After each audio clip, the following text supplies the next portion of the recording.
Elden Ring lore, to sleep, to vertical bar, the rise of Queen Marika, and the shattering. Close your eyes, and let your breathing slow. Tonight, we journey to a realm where gods walk among mortals, where a single act of love became the catalyst for cosmic destruction, and where the very foundations of reality were shattered by a mother's grief. This is the tale of Queen Marika the Eternal, a goddess who dared to defy the cosmic forces that created her. Picture, if you will, a magnificent tree stretching impossibly high into golden heavens, its roots drinking from the essence of eternity itself. Beneath its divine canopy, a radiant queen once held absolute dominion over all existence. She was beloved by millions, feared by gods, and bound by chains of divine purpose that no mortal could comprehend. But what happens when a goddess discovers that her masters have deceived her? What happens when the very beings who granted her infinite power demand the ultimate sacrifice? What happens when love proves stronger than obedience, and a mother's heart shatters the laws of reality itself? In one terrible moment of rage and despair, Marika raised her hammer high and brought it crashing down upon the source of all order. The sound that echoed through the cosmos was not merely the breaking of an artifact, but the death cry of certainty itself. Golden fragments scattered like dying stars, each piece carrying within it the power to reshape worlds or destroy them utterly. The shattering had begun. Her children, once united in divine purpose, became enemies overnight. Brother turned against sister, order collapsed into chaos, and the land itself began to bleed light and shadow in equal measure. The tree that had once promised eternal life sealed itself away in shame, leaving the dead to wander without rest, and the living to fight endless wars over fragments of a broken dream. But this catastrophe did not begin with betrayal. It began with hope. It began with a young vessel chosen by forces beyond imagination to carry the weight of cosmic law. It began with Marika's rise from mortality to godhood, and the terrible price she discovered that divinity demanded. To understand how paradise became purgatory, we must journey back to the very beginning, to a time when the lands between knew different masters, and the golden tree was nothing more than a distant dream waiting to take root. Before the Erd tree cast its golden shadow across the realm, before the name Marika was whispered in prayer or carved into monuments of worship, the lands between existed in a state of primal magnificence. This was a world ruled not by divine order, but by the raw forces of nature itself, where ancient powers older than memory held dominion over earth and sky.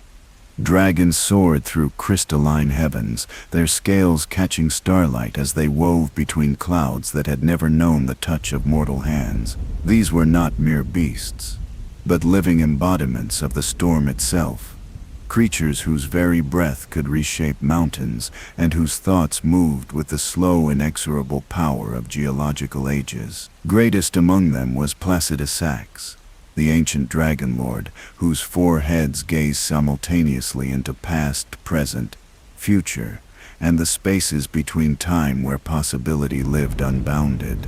The dragons served their own outer god, an ancient force that had watched over the lands between since the first stone learned to dream. Under their rule, time flowed differently. Centuries passed like seasons, and the very concept of urgency was unknown.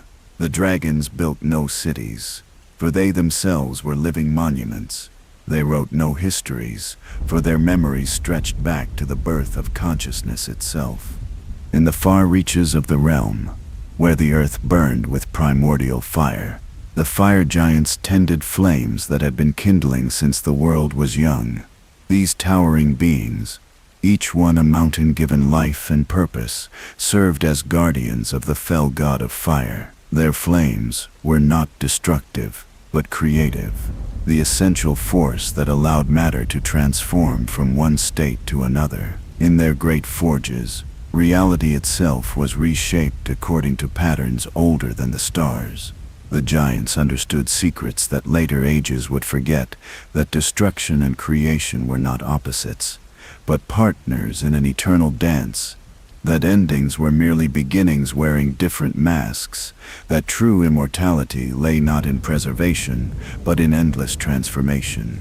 Their fires burned not to consume, but to purify, to strip away the false and reveal the eternal truth that lay beneath all temporary forms.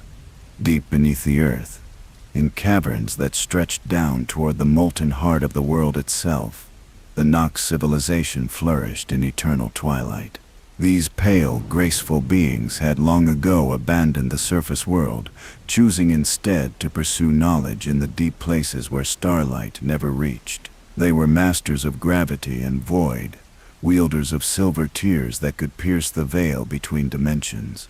The Nox had built their eternal cities not as monuments to permanence, but as laboratories for understanding impermanence itself. In their midnight halls, scholars worked for lifetimes to map the spaces between thoughts, to measure the weight of dreams, to capture and study the essence of concepts that had no physical form.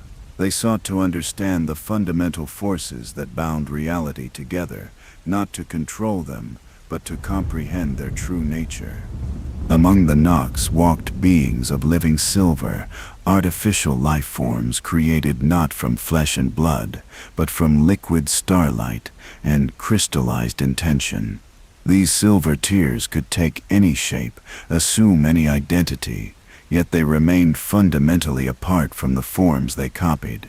They were questions given form, riddles that walked and thought, and dreamed of answers they might never find.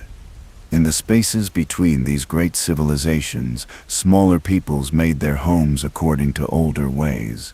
The Crucible Knights served a power that predated all others, the chaotic force of growth and change that saw beauty in mutation and strength in adaptation. Under the Crucible's influence, life took forms that defied categorization, warriors with golden wings sprouting from their shoulders, priests whose breath could nurture flowers or wither forests, shamans who spoke the language of roots and stones. The Crucible was not a god, in any sense that later ages would understand. It was the raw principle of life itself, unguided by purpose or morality, interested only in the endless explosion of possibility that came when matter learned to dream of becoming something more than itself. Its servants were living prayers to the beauty of change, walking contradictions who found harmony in chaos and order in transformation.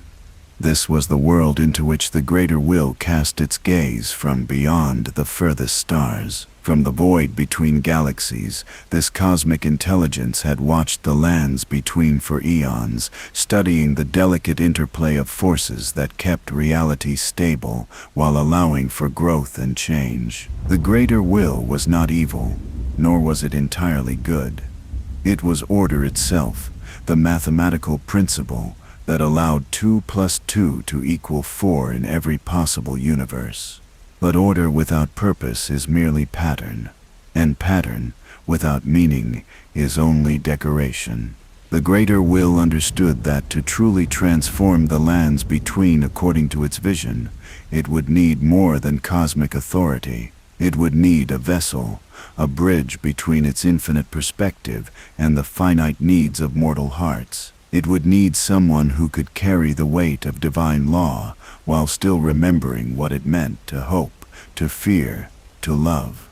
From the vast darkness between stars, golden meteors began to fall like seeds of transformation. Where they struck the earth, 2 fingers emerged, massive ivory hands that served as interpreters and messengers for the greater will's cosmic intention. These beings spoke in gestures older than language, communicating through movements that bypassed the mind and spoke directly to the soul. The 2 fingers began their search immediately, seeking among all the peoples of the lands between for one who could serve as the greater will's chosen vessel. They tested dragons and found them too ancient, too set in their ways to accept fundamental change. They considered the fire giants and found them too loyal to their own burning god. The Nox were too curious, too willing to question rather than simply obey. The Crucible Knights were too chaotic, too in love with change to serve as guardians of permanent order. But somewhere in the realm, in circumstances that history would never fully record, lived one who possessed the perfect combination of strength and flexibility, wisdom and innocence, power and humility. Her name was Marika, and though she did not yet know it, her destiny had already been written in the language of stars and the mathematics of cosmic law. The age of dragons was ending. The time of fire was drawing to a close.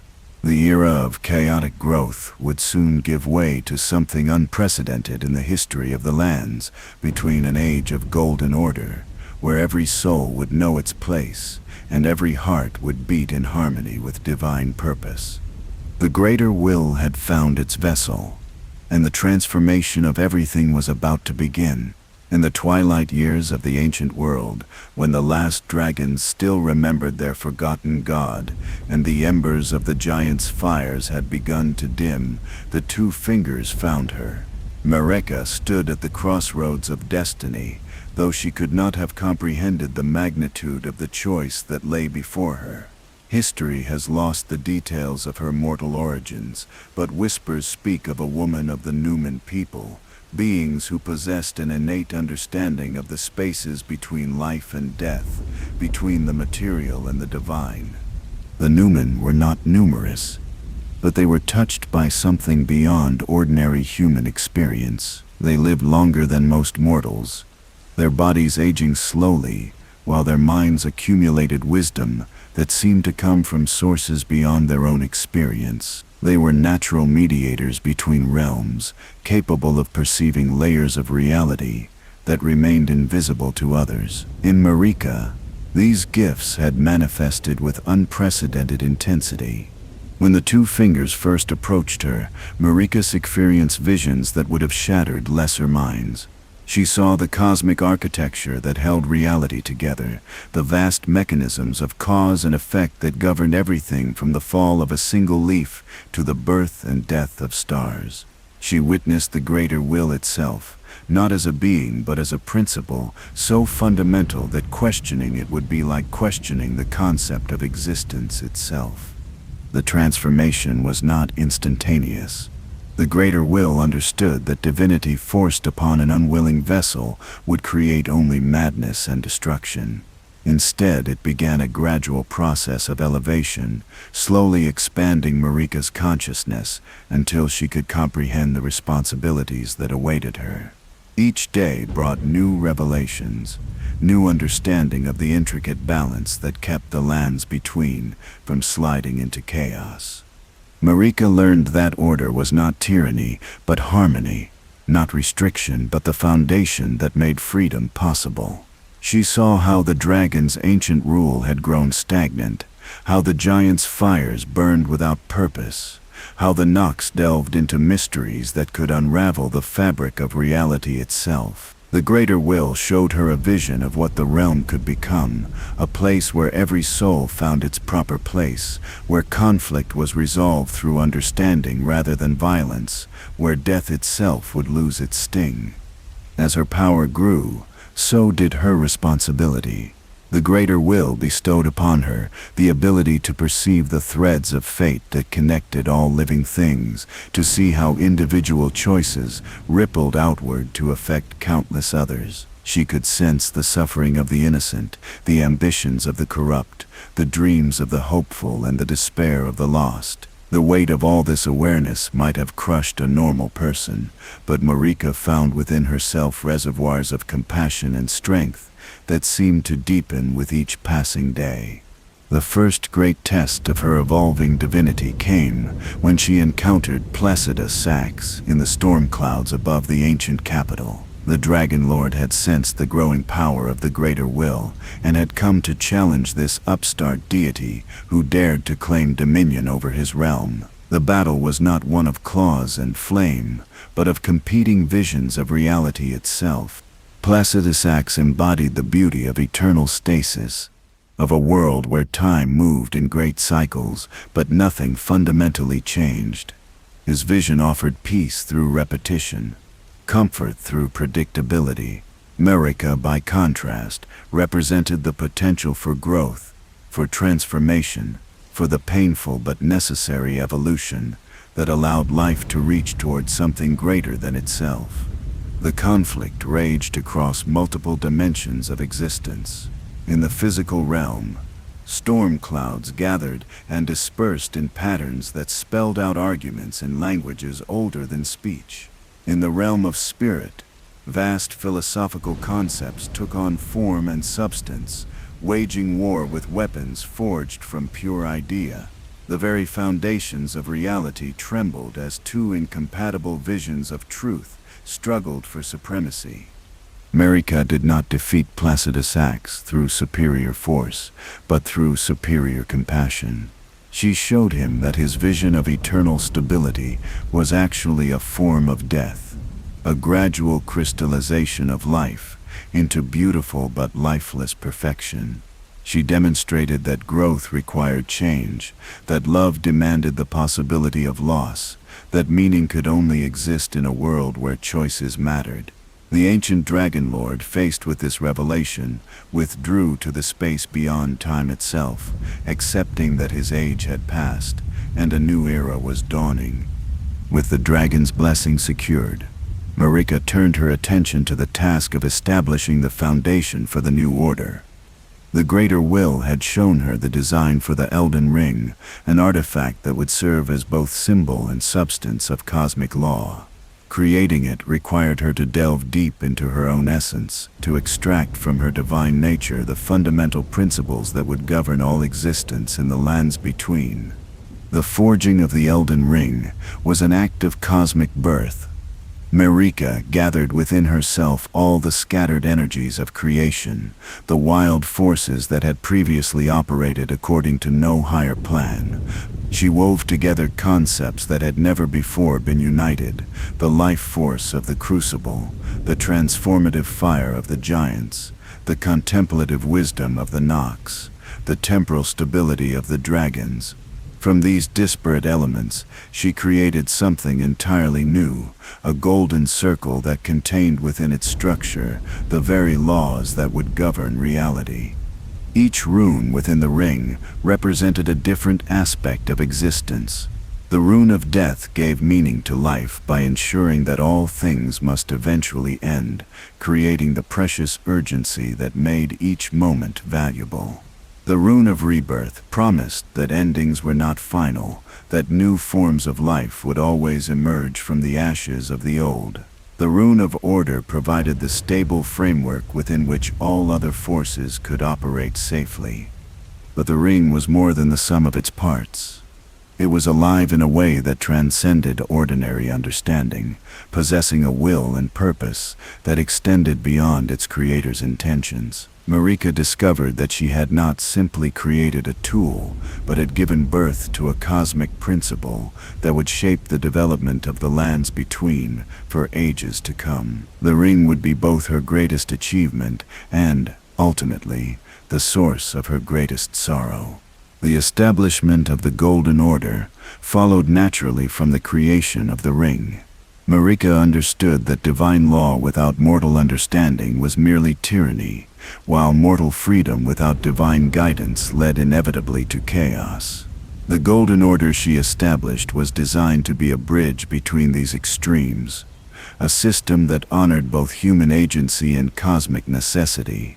At the heart of the Golden Order lay the Erd Tree, which Marika caused to grow from a single golden seed planted in the exact center of the lands between. The tree was not merely a symbol, but a living embodiment of the new covenant between divine and mortal realms. Its roots extended deep into the earth, drawing nourishment from the accumulated wisdom of all previous ages. Its trunk rose straight and true, representing the unwavering nature of divine law. Its branches spread wide to shelter all who sought protection under its golden canopy. The Erd Tree served multiple functions within the New Order. He was a beacon that called souls to their destiny, a sanctuary where the faithful could find peace, and a cosmic antenna that allowed communication between the greater will and its earthly servants. Most importantly, it was a promise that death would not be the end, that souls who lived according to divine law would find eternal rest within its glowing embrace. As the Golden Order spread across the lands between, Marika found herself transformed in ways she had not anticipated. The vessel she had become was perfectly suited to channel the greater will's intentions, but she discovered that something of her original self remained, something that viewed the unfolding of divine plan with mortal eyes and felt mortal emotions. This duality would prove to be both her greatest strength and her ultimate vulnerability. She began to understand that even the most perfect order required flexibility to survive, that rigid adherence to unchanging law would eventually lead to the same stagnation that had doomed the dragons. The greater will, in its cosmic perspective, saw only the grand pattern of existence. But Marika retained enough humanity to perceive the individual threads within that pattern, the personal stories of joy and sorrow that gave the grand design its meaning. This growing tension between divine purpose and mortal compassion would define the rest of her reign. Marika found herself walking an increasingly narrow path between the demands of cosmic order and the needs of individual souls. She was goddess enough to reshape reality with a thought, but human enough to weep for those who suffered in the process. The seeds of future conflict were already taking root in the golden soil of her triumph. Each choice she made in service of the greater good created new circumstances that would require further choices, further compromises between competing values. The perfect order she had established was, by its very perfection, unstable, requiring constant adjustment to maintain its balance. And in the depths of her divine consciousness, Marika began to suspect that the greater will might not share her growing concern for the individual costs of cosmic order. The suspicion was small at first, easily dismissed as the inevitable doubt that accompanies any great responsibility. But it would grow, fed by countless small decisions that favored the pattern over the people who comprised it, until it became the crack through which the entire structure of creation would eventually shatter. The golden centuries that followed Marika's ascension were marked by a transformation so complete that the very geography of the lands between seemed to reshape itself in homage to the new order. Where once scattered tribes had lived according to ancient customs and forgotten gods, now rose a unified civilization that stretched from the mist-shrouded coasts to the flame-scarred peaks of the distant mountains. At the heart of this transformation stood Lendel, the royal capital, a city that existed as much in the realm of dreams as in physical reality. Marika had chosen its location with divine precision, positioning it directly beneath the Erd Tree's towering presence, where the golden light fell most intensely. The city grew upward in spiraling tiers, each level representing a different aspect of the cosmic order that Marika had established. The lower districts housed the common folk, craftsmen and merchants whose daily labors kept the great machine of civilization running smoothly.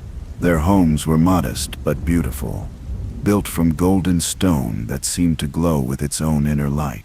Markets buzzed with activity as traders brought goods from every corner of the realm, their voices mixing in a harmonious chorus that rose like incense toward the divine heights above. The middle terraces belonged to the knights and nobles, who served as the visible face of Marika's authority.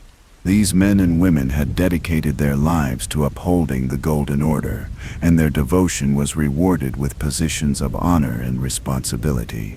They lived in elegant mansions surrounded by gardens where flowers bloomed in perfect geometric patterns, their beauty a reflection of the divine harmony they served.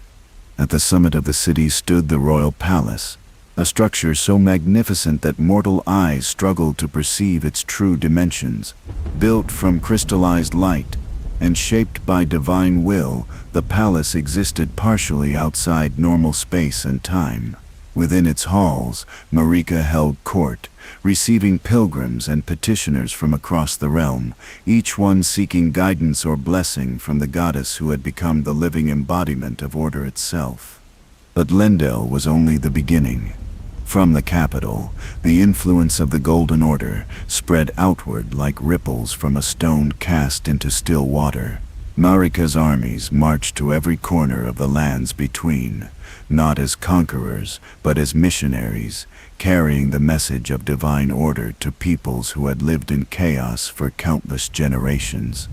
The campaign against the fire giants was the first great test of the Golden Order's military might. These towering beings had ruled the northern peaks since the dawn of time, tending flames that burned with the primordial force of creation itself. Their god, the fell god of fire, represented everything that the greater will sought to control: wild, unpredictable power that acknowledged no master and followed no law. The war was not merely a conflict between armies, but a clash between two incompatible visions of existence. The giants saw fire as the ultimate creative force, a power that transformed everything it touched without regard for consequence or cost. Marika understood fire as a tool that must be controlled and directed, its destructive potential harnessed for constructive purposes. The battles raged across the frozen wastes of the mountaintops of the giants, where ancient peaks echoed with the clash of divine forces.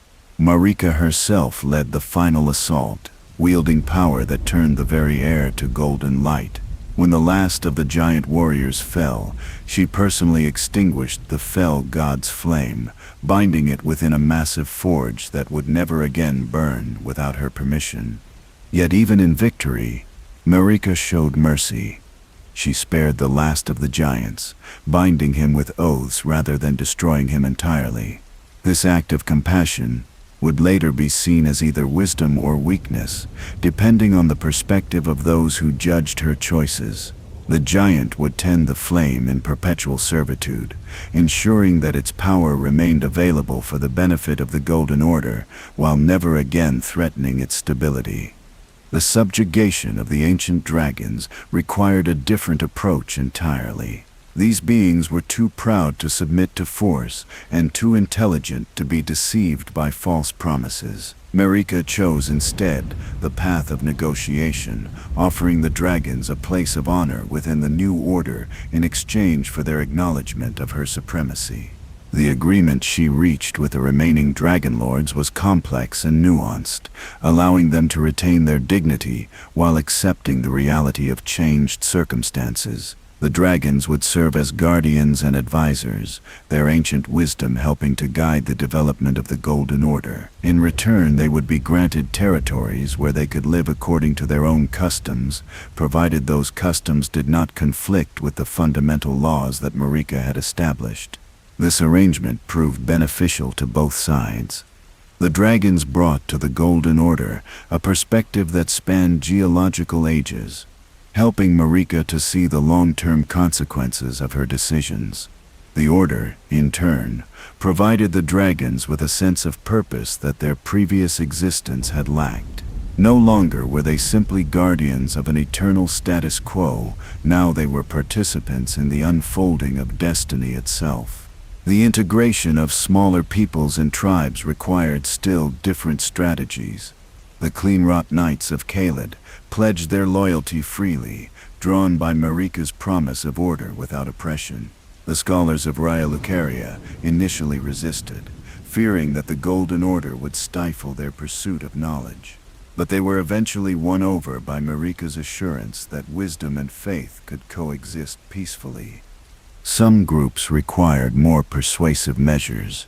The misbegotten, creatures born from the chaotic energies of the Crucible, were seen as abominations by many of Marika's followers. Yet the goddess herself recognized them as innocent victims of forces beyond their control. She established sanctuaries where they could live without persecution, though she could not entirely overcome the prejudice they faced from the wider population. It was during this age of expansion that Marika's children came into the world, each one carrying within them a fragment of their mother's divine nature, combined with influences that would shape their individual destinies. The circumstances of their births were as varied as the children themselves, reflecting the complex political and spiritual realities of the growing empire. Godwyn the Golden was born first.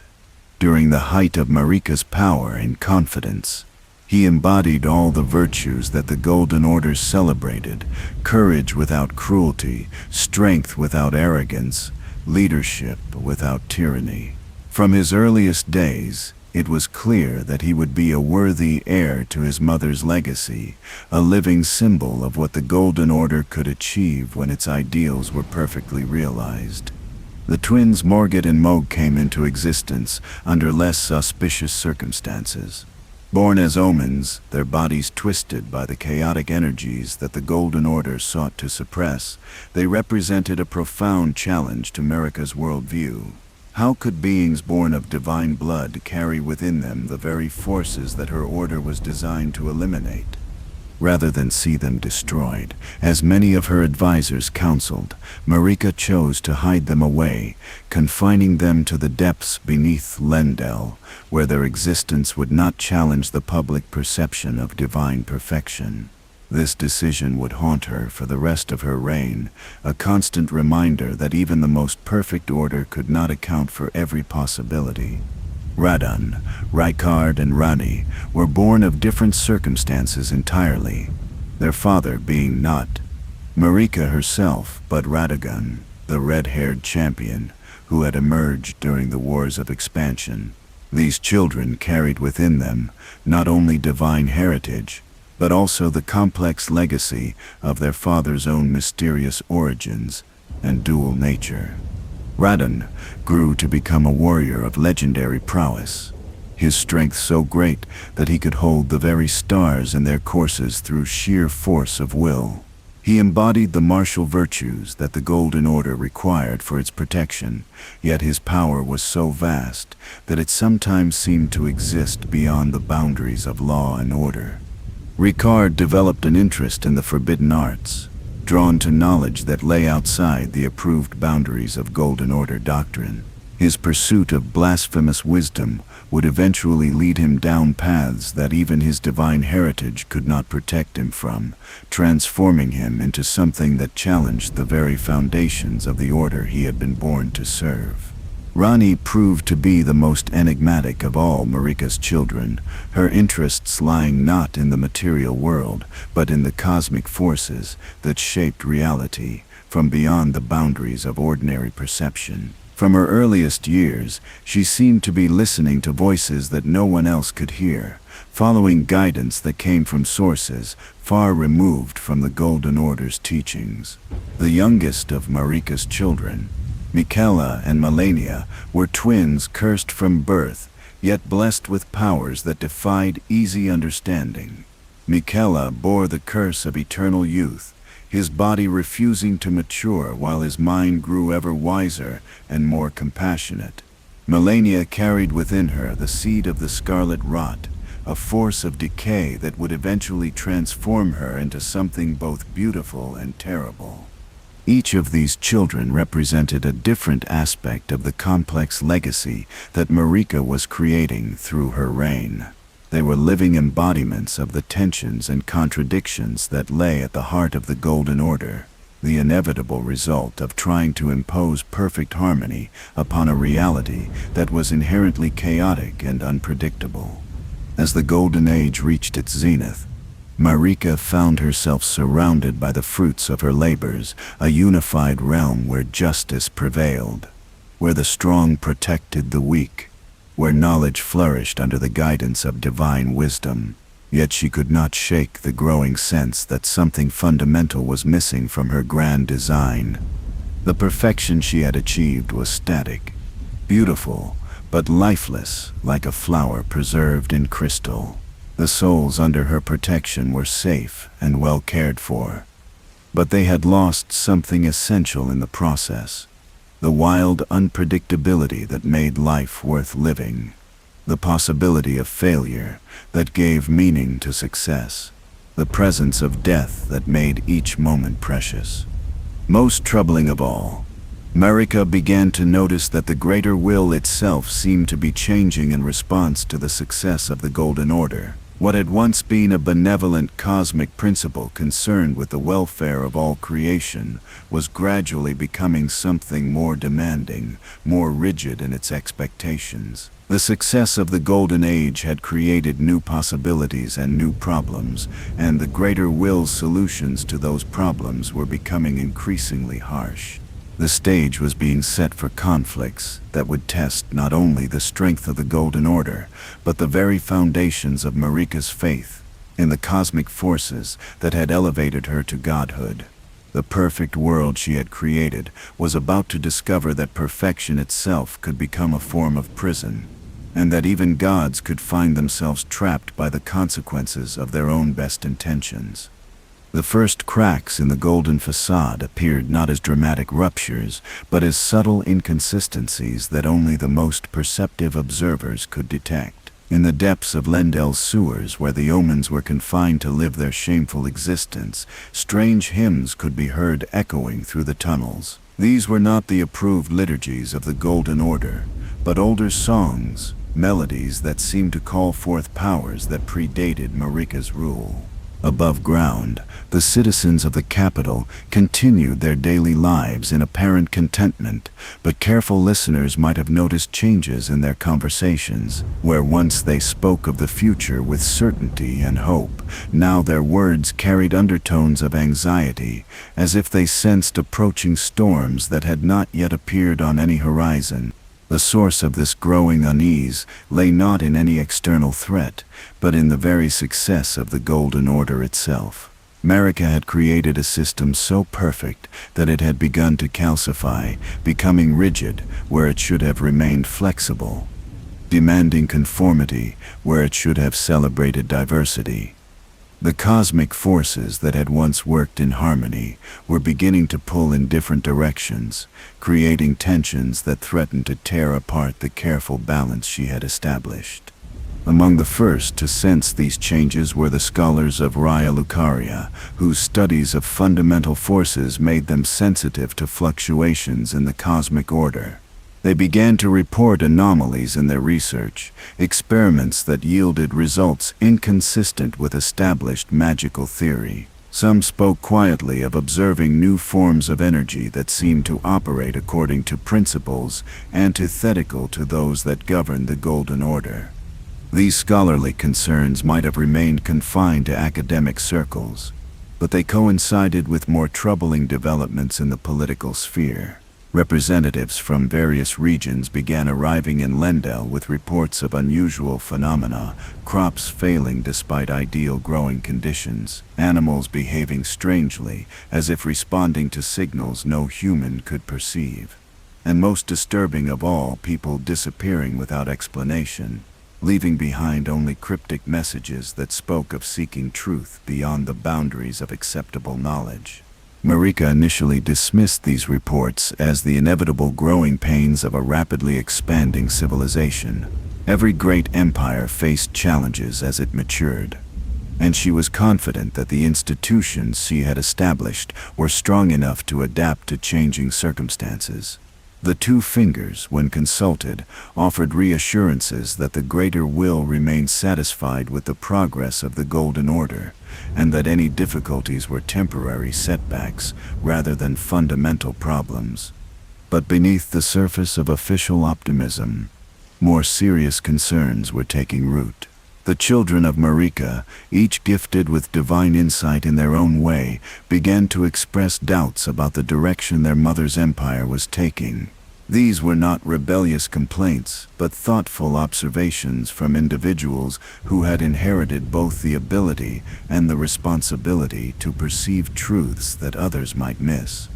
Rani was among the first to voice her concerns openly, though she did so in the cryptic manner that had become her trademark.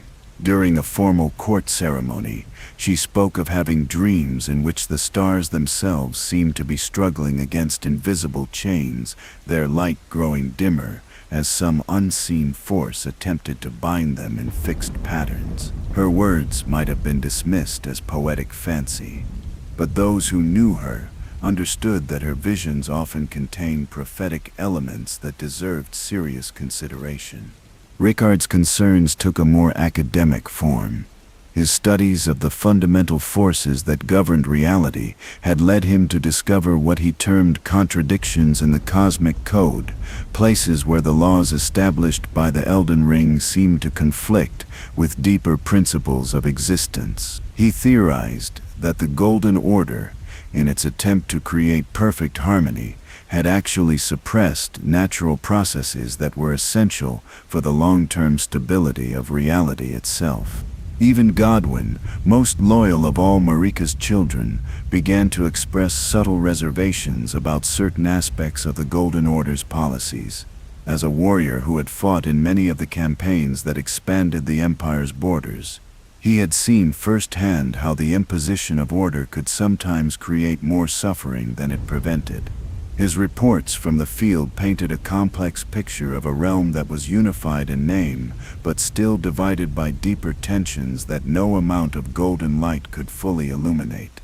These internal concerns were soon overshadowed by the emergence of external challenges that threatened the very foundations of Marika's authority. From beyond the borders of the lands between, other outer gods began to cast their influence into the realm, seeking to establish footholds in territory that the Greater Will had claimed as its exclusive domain. The god of Rot was among the first to make its presence felt, working through the curse that afflicted millennia to spread its influence throughout the southern regions, where the scarlet rot bloomed. The carefully maintained order of the Golden Realm gave way to a different kind of pattern, one based on decay and transformation rather than preservation and stability. The affected areas became laboratories for an alternative vision of existence, places where death and life mingled in ways that challenged fundamental assumptions about the nature of reality. The frenzied flame represented an even more direct challenge to the established order, calling forth energies that sought not merely to replace the Golden Order, but to unmake the very concept of order itself. Its influence was subtle at first, appearing mainly in the ravings of madmen and the nightmares of sensitive individuals. But those who studied these manifestations carefully began to recognize patterns that suggested a coherent intelligence behind the apparent chaos. Most unsettling of all was the growing influence of the Dark Moon, which seemed to offer an alternative path of cosmic development that bypassed the Greater Will entirely. Unlike the other outer gods, which sought to impose their own version of order upon reality, the Dark Moon promised knowledge without dogma, power without servitude, and growth without the restrictions that had come to characterize life under the Golden Order. These competing influences found fertile ground in the contradictions that were becoming increasingly apparent within Marika's empire. The Nox, confined to their underground cities but never fully integrated into the surface world, began to explore connections with cosmic forces that owed no allegiance to the Greater Will. The Misbegotten, long relegated to the margins of society, despite official pronouncements of equality, proved susceptible to promises of transformation that would elevate them beyond their current status. Even among the most privileged members of society, cracks were beginning to show. Knights who had served faithfully for generations began to question orders that seemed to contradict the very principles they had sworn to uphold. Scholars found their research constrained by doctrinal requirements that seemed designed more to preserve established power structures than to advance genuine understanding. The situation reached a critical point when reports began to arrive of a conspiracy that struck at the very heart of the Golden Order's claim to divine authority. Whispers spoke of an organization of assassins who wielded weapons forged from the essence of death itself. beings who had somehow gained access to the rune of death that Marika had removed from the Elden Ring to ensure the immortality of her chosen servants. These Black Knife assassins, as they came to be known, were not merely criminals or rebels but representatives of forces that challenged the fundamental assumptions upon which the Golden Order was based. Their very existence suggested that Marika's control over the cosmic forces that governed reality was not as complete as had been believed, that there were aspects of existence that remained beyond her reach and potentially hostile to her purposes. The assassins moved through the realm like shadows given substance, their presence detected only by the absence they left behind. They did not seek treasure or territory, but something far more valuable and dangerous, proof that even the most carefully constructed order could be penetrated and undermined by those who understood its hidden weaknesses. As reports of their activities reached the royal court, Marika found herself facing a crisis that threatened not only her political authority, but her fundamental understanding of her own nature and purpose. The goddess who had reshaped reality, according to divine will, was being forced to confront the possibility that her will might not be as aligned with cosmic truth as she had believed. The seeds of doubt that had been planted by years of subtle contradictions and growing tensions were beginning to sprout into questions that demanded answers. If the Golden Order was truly perfect, why were so many of her subjects drawn to alternatives? If the greater will was truly benevolent, why did its demands sometimes seem to require the suppression of legitimate aspirations and natural developments? Most troubling of all, Marika began to suspect that the greater will itself might be changing in response to the success of the Golden Order, becoming more rigid and demanding as its power over reality increased.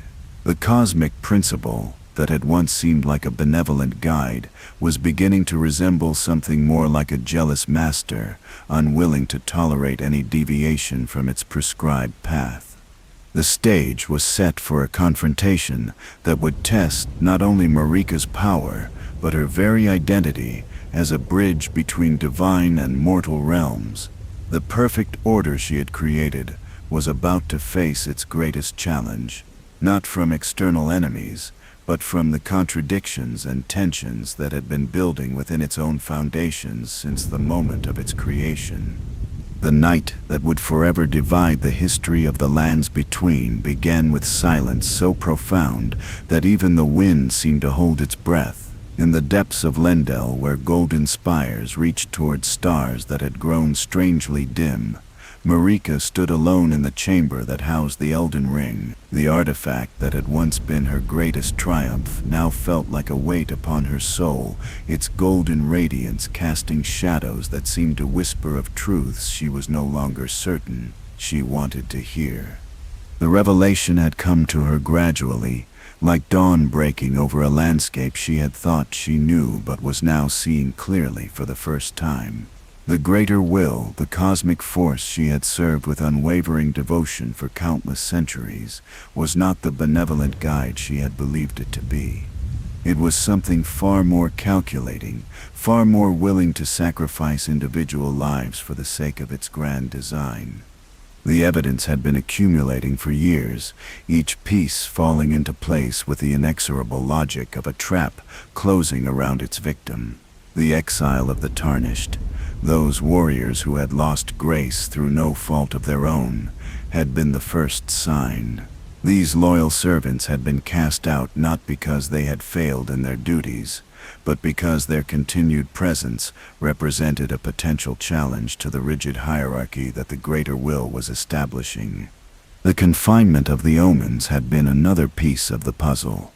These beings, born with the chaotic energies of the crucible flowing through their veins, were not evil or corrupt, but simply different. Yet the greater will had demanded their exile from polite society, treating their very existence as a stain upon the perfect order it sought to create.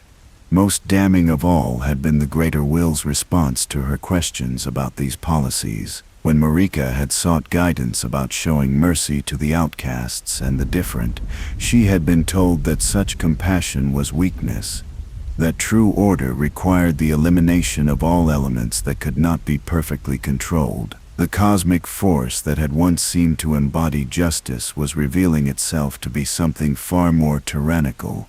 But it was the night of the Black Knives that had finally shattered her faith beyond all possibility of repair. Godwyn the Golden, her beloved son who embodied everything noble about the Golden Order, had been struck down by assassins wielding weapons forged from destined death. The murder had not been a random act of violence, but a carefully orchestrated demonstration of power, a message from forces that opposed the greater will's dominion. Yet, when Marika had demanded action against those responsible, she had discovered something that chilled her to the very core of her divine being. The greater will had known about the conspiracy in advance. More than that, it had allowed the assassination to proceed, viewing Godwyn's death as an acceptable price for the elimination of political threats that his popularity represented.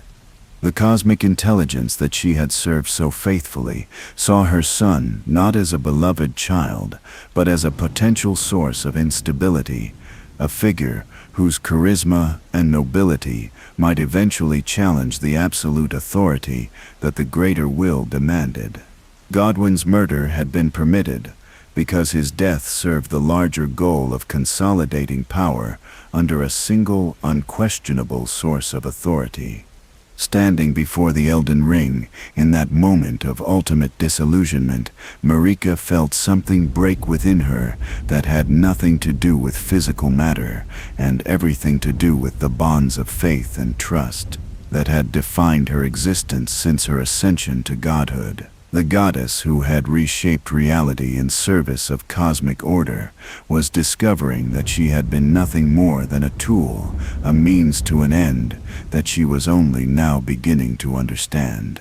The greater will did not want harmony, or justice, or the flourishing of life in all its magnificent diversity. It wanted control, absolute and eternal, with every soul in existence reduced to nothing more than a cog in a vast machine designed to serve its incomprehensible purposes.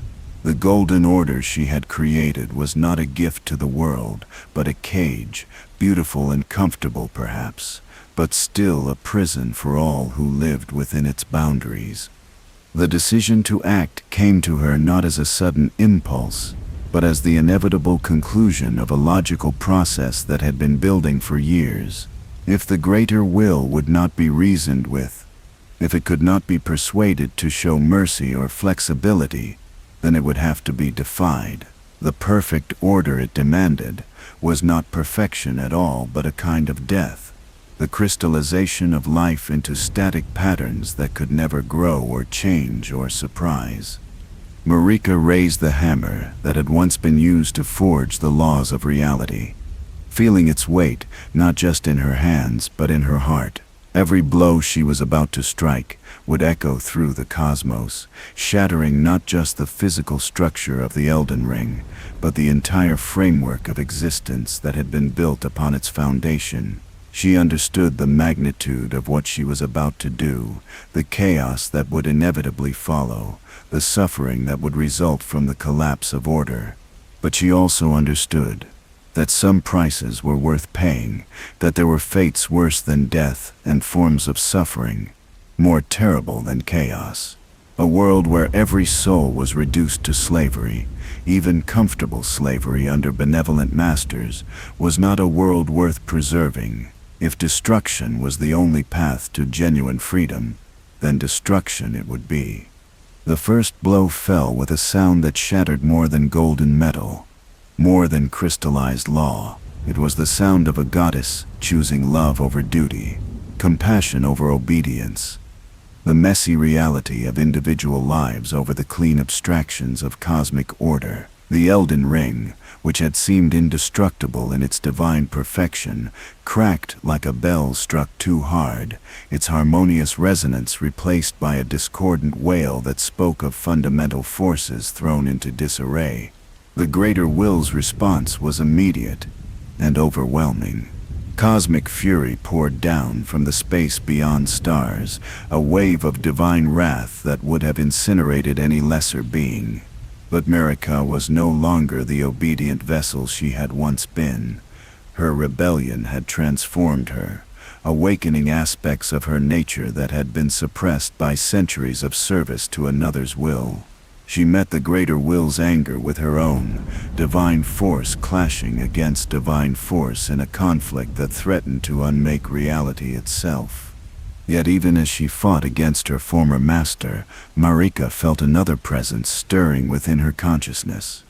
Radagon, the other half of her divided nature, was awakening from the dormancy into which he had fallen during her years of growing doubt. Where she had chosen rebellion, he remained loyal to the original purpose for which they had been created.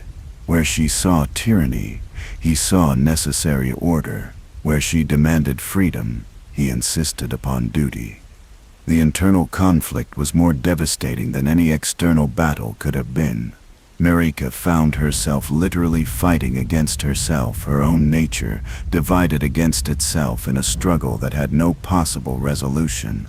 She was simultaneously the rebel and the enforcer, the liberator and the oppressor, the force that sought to break the chains and the force that sought to forge them anew. Radagon emerged as a separate physical presence, manifesting the full weight of divine authority that Marika had abandoned. His hammer rose to repair what hers had broken, his will bent toward restoring the order that her rebellion had shattered. They stood facing each other in the heart of the Erd Tree, two aspects of a single god locked in combat that could have no victor, because any victory would necessarily be a defeat. The battle raged through dimensions of existence that mortal minds could not comprehend, fought with weapons forged from pure concept and armor made of crystallized intention. Every blow exchanged sent shockwaves through the fabric of reality, causing flowers to bloom backwards into seeds and rivers to flow uphill toward their sources. The very concepts of cause and effect became unstable as the fundamental forces that governed their operation warred against themselves. In the end, the conflict could not be resolved through victory, but only through exhaustion. Marika and Radagon, having fought themselves to the point where neither could continue, collapsed into each other, their separate forms merging back into a single being that embodied all the contradictions their struggle had revealed. They became a living paradox, a god who simultaneously sought to preserve and destroy the order they had created. The greater will, perhaps recognizing that this internal division served its purposes better than any external punishment could, bound them in this state of eternal conflict. Marika would forever strive to complete the destruction she had begun, while Radagon would eternally work to repair the damage she had done. They were transformed into a cosmic stalemate, a divine embodiment of the tension between freedom and order that could never be finally resolved. Suspended within the heart of the Erd Tree, like an insect trapped in amber, the merged form of Marika and Radagon became both prisoner and guardian of the cosmic forces they had tried to control. Their consciousness remained active but fragmented, experiencing reality as a constant struggle between competing impulses that could never find peace or resolution. The Elden Ring lay shattered around them, its fragments scattered like golden stars throughout the realm. Each piece retained a portion of the power that had once held reality together, but without the central organizing principle that the complete ring had provided, they could not fulfill their intended function. The laws of existence became suggestions rather than requirements, creating a world where anything was possible, but nothing was certain. The Erd Tree itself, wounded by the cosmic battle that had raged within its heart, began to seal itself away from the world it had once nurtured. Its golden light dimmed to a sullen glow, its grace became erratic and unpredictable, and its promise of eternal life transformed into a curse that trapped souls in endless twilight between existence and oblivion. Yet even in this state of divine imprisonment, Marika's rebellion had achieved something that the greater will could not undo. The perfect order that had once seemed eternal and unchangeable had been revealed as fragile and temporary. The cosmic forces that claimed absolute authority had been shown to be vulnerable to challenge from those with sufficient courage and determination. The seeds of change had been planted in soil, watered by divine blood and tears.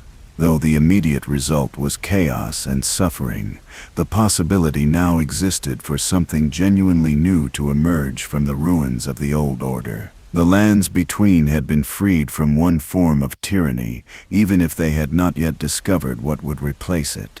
The age of unquestioned authority was ending, and the age of individual choice, with all its risks and possibilities, was about to begin. In the wake of Marika's act of cosmic rebellion, the lands between convulsed like a dreamer, caught in the grip of nightmare. The shattering of the Elden Ring had not been merely the destruction of an artifact, but the unmaking of the fundamental laws that governed existence itself. Reality, suddenly freed from the constraints that had shaped it for centuries, began to reshape itself in ways both wonderful and terrible. The first sign of the coming chaos was the behavior of the Erd tree itself. The great golden spire that had once stood as a beacon of divine order began to flicker like a candle in an uncertain wind. Its light, which had guided souls to their destined paths for countless generations, became erratic and unpredictable. Some regions of the realm found themselves bathed in radiance so intense that it bleached the color from flowers and stones alike. Others were plunged into a twilight gloom that seemed to drain hope from the hearts of all who dwelt within it. The tree's grace, that divine favor which had marked certain individuals as chosen servants of the cosmic order, began to behave in ways that defied all previous understanding. Warriors who had served faithfully for decades suddenly found themselves abandoned, their connection to divine power severed without explanation or warning. Others, including some who had never shown particular devotion to the Golden Order, discovered grace flowing through them with unprecedented intensity. Most disturbing of all, the Erd tree began to refuse the souls of the dead. Where once it had accepted all who died within the lands between, drawing them into its golden embrace to await eventual rebirth, now it sealed itself away like a fortress under siege. The dead found themselves trapped in a liminal state, neither truly alive nor properly deceased, wandering the realm as shadows of their former selves. This disruption of the cycle of death and rebirth created cascading problems throughout the realm. Cemeteries overflowed with bodies that would not decay, their occupants stirring restlessly in graves that had become prisons rather than resting places. The living found themselves sharing their world with an ever-growing population of those who live in death, beings caught between states of existence, who remembered their mortal lives but could no longer participate in them. The political consequences of these supernatural upheavals were immediate and catastrophic. The Golden Order, which had maintained stability through its promise of divine guidance and eternal reward, found itself unable to explain or control the forces that had been unleashed. The Two Fingers, those massive ivory hands that had served as interpreters of the greater will's intentions, fell silent, their gestures becoming hesitant and contradictory when they moved at all. Into this vacuum of authority stepped Marika's children, each one carrying within them a fragment of the shattered Elden Ring. These great runes, as they came to be known, represented both incredible power and terrible responsibility. Each one contained enough divine energy to reshape entire regions of the realm, but their use came at costs that were not immediately apparent to those who wielded them. Godric the Grafted was among the first to claim a great rune, though his was perhaps the least significant of all the fragments. Driven by a desperate desire to prove himself worthy of his divine heritage, he began the grotesque practice that would define his reign. Unable to match the natural strength of his more blessed relatives, Godric chose to augment his own form with parts taken from those he defeated in battle. The process was both horrifying and pathetic, a literal embodiment of the insecurity that had always plagued this distant member of the royal family. With each new appendage he grafted onto his body, Godric became more powerful, but also more monstrous, his original form disappearing beneath layers of stolen strength. His followers, initially drawn by the promise of serving a demigod, found themselves serving something that barely resembled the humanity it claimed to protect. Radon the Star Scourge approached his inheritance with the straightforward determination that had always characterized his nature. The strongest of all Marika's children, in terms of pure physical might, he saw the chaos following the Shattering as a problem that could be solved through the application of overwhelming force. His solution was characteristically direct. He would use his incredible strength to hold the very stars in place, preventing the cosmic disorder from spreading further. The feat required every ounce of Radon's legendary power, leaving him constantly straining against forces that sought to pull the heavens back into their natural chaos. He became a living constellation himself, his presence on any battlefield enough to alter the fundamental nature of gravity and space. Yet for all his strength, Radon could not address the underlying causes of the Shattering, only contain its most obvious symptoms. Ricard chose a path that horrified even his siblings in its audacity. Rather than attempt to restore or control the shattered order, he decided to devour it entirely, feeding himself to the great serpent that dwelt in the volcanic depths of Mount Gelmir. The transformation that followed was both literal and symbolic, as Ricard became something that existed outside the categories of mortal and divine, predator and prey, creation and destruction. The blasphemous communion with the serpent granted Ricard power that operated according to principles utterly alien to those that had governed the Golden Order. He could consume not just flesh, but concepts themselves, digesting the very ideas that gave structure to reality. His followers, drawn by promises of liberation from all conventional limitations, found themselves serving a being whose appetite extended to the fundamental building blocks of existence itself. Melania faced perhaps the greatest challenge of all, Marika's children, for her great rune was inextricably linked to the curse that had afflicted her since birth. The scarlet rot that flowed in her veins was not merely a disease but a manifestation of an outer god that sought to claim the lands between for itself. Every use of her divine power spread the rot further, transforming the lands she sought to protect into nightmarish gardens, where life and death mingled in forms that defied natural law. The burden of her curse made Melania perhaps the most tragic of all the demigods, for she possessed both the power to reshape the world and the terrible knowledge that every exercise of that power brought her realm closer to a fate worse than destruction. She became a living embodiment of the principle that sometimes the greatest strength lies in restraint, that there are victories so costly that they become indistinguishable from defeat. Yet it was her love for her twin brother Miquella that drove Melania to acts of both great heroism and terrible devastation. When Miquella disappeared from his cocoon in the Halig Tree, Melania's search for him led to conflicts that spread the scarlet rot across vast swaths of the realm. Her battle with Radon in the heart of Keled became the stuff of legend, a clash between two godlike beings that left an entire region transformed into a hellscape of decay and mutation.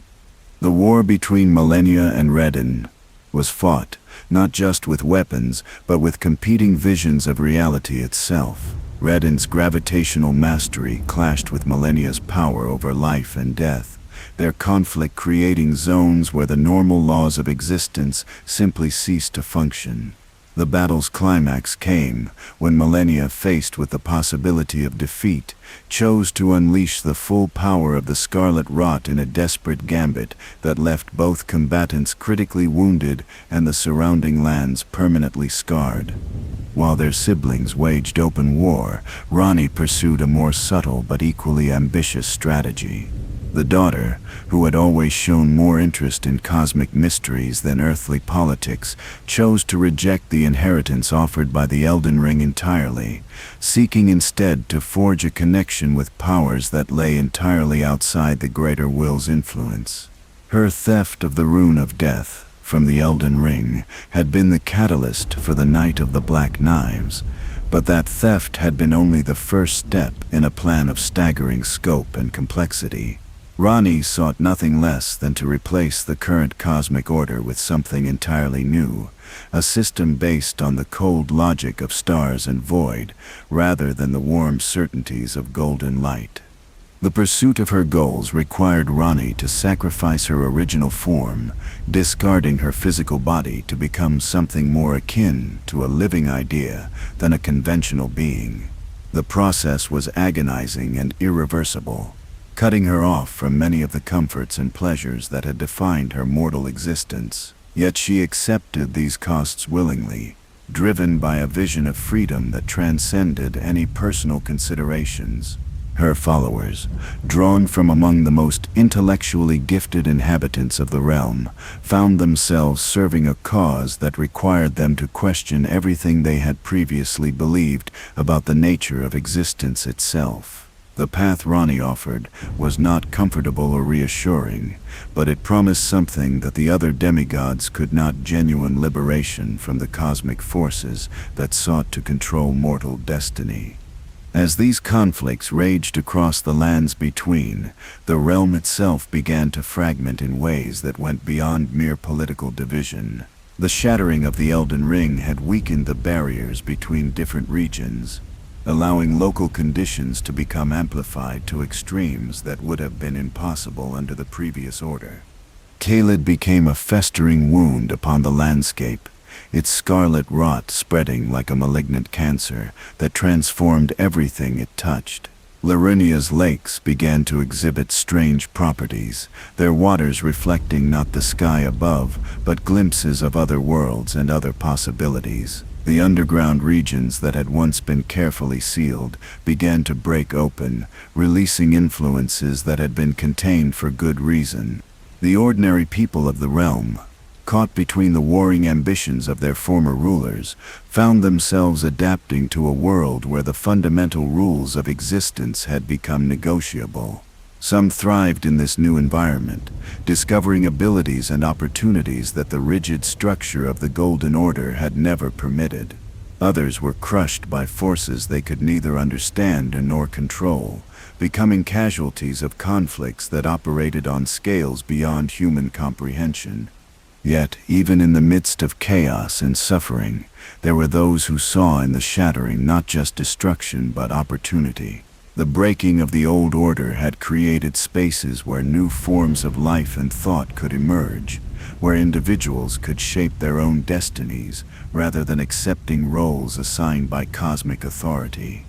The tarnished, those exiled warriors who had lost grace under the previous dispensation, began to feel that same grace calling to them once again. But this time the call was different. Not the voice of established authority demanding obedience, but something more like an invitation, a suggestion that they might have roles to play in whatever new order would eventually emerge from the ruins of the old. The wars that followed the Shattering were unlike any conflicts that had come before, for they were fought not just for territory or resources, but for the right to define the very nature of reality itself. Each victory and defeat shifted the fundamental conditions under which existence operated, creating a world where the landscape of possibility was constantly changing. And at the center of it all, suspended within the heart of the sealed Erd Tree, the merged form of Marika and Radagon continued their eternal struggle. Their conflict, had become the beating heart of a broken world, the rhythm that drove the endless cycle of destruction and creation that had replaced the stable order they had once maintained. The shattering was not an event, but a condition, a state of existence where nothing was certain except the certainty of change itself. It was a world that had been liberated from the tyranny of perfection, only to discover that freedom came with prices that no one had anticipated paying. The years that followed the shattering stretched into decades, and the decades into centuries, until time itself seemed to lose meaning in a realm where cause and effect had become suggestions rather than laws. The lands between existed in a state of perpetual twilight, neither fully alive nor completely dead, suspended between what had been and what might yet become. In the depths of the Erd Tree, where golden roots had once drunk deeply from the essence of life itself, Marika hung in crucified silence. The goddess who had defied cosmic order found herself trapped in a prison more sophisticated than any physical chains could provide. Her body, merged with Radagon's in eternal contradiction, had become a living monument to the price of rebellion against forces greater than oneself. Yet even in her imprisonment, Marika's influence continued to shape the world she had broken. The fragments of her will, scattered like seeds on the wind when the Elden Ring shattered, took root in the minds and hearts of those who had loved her, those who had served her, and even those who had opposed her. Her legacy was not a single coherent vision, but a multitude of conflicting interpretations, each one claiming to represent the true meaning of her final act. Some viewed her as a liberator, the goddess who had sacrificed everything to free mortals from the tyranny of cosmic order. They pointed to the new possibilities that had emerged in the wake of the shattering, the opportunities for growth and change that the rigid perfection of the Golden Order had never permitted. In their eyes, Marika had been willing to accept personal damnation in order to grant genuine freedom to those she loved. Others saw her as a destroyer, the mad goddess whose selfish grief had condemned countless innocent souls to suffering and chaos. They catalogued the horrors that had emerged from the broken world, the undead who wandered without rest, the scarlet rot that transformed life into nightmare, the endless wars that consumed generation after generation without purpose or resolution. To them, Marika's rebellion had been an act of cosmic vandalism that had traded imperfect order for perfect chaos. The truth, as truth often does, lay somewhere between these extremes, in spaces too complex for simple moral categories to contain. Marika had been both liberator and destroyer, both hero and villain, both the salvation of her people and their doom. She had made choices that no being, mortal or divine, should ever have to make, and the consequences of those choices would echo through eternity. Radagon, the other half of her divided nature, had become something different in their enforced unity.